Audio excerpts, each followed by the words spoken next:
Water flowed into an empty tank from 9 o'clock to 1300, 0900 to 1300, which is 9 a.m. to 1 p.m. The line graph shows the amount of water in a tank from 9 a.m. to 1 p.m. They asked during which 1 hour period was the increase in the volume the greatest. Very simple. Now let's look at this. At 9 a.m. it was at 0 liters. At 10 a.m. what is it?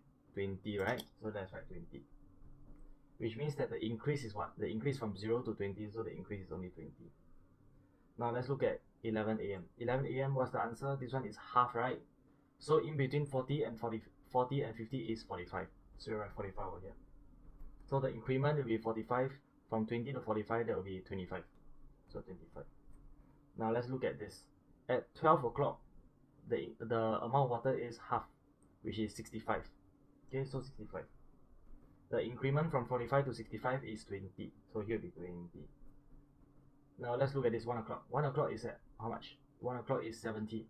So it's 65 to 70, right? So there's only increment of 5. So which one is greatest? This 10 a.m. to 11 will be the greatest. So it's between 10 and 11. So answer is option 2. Simple, right? Done.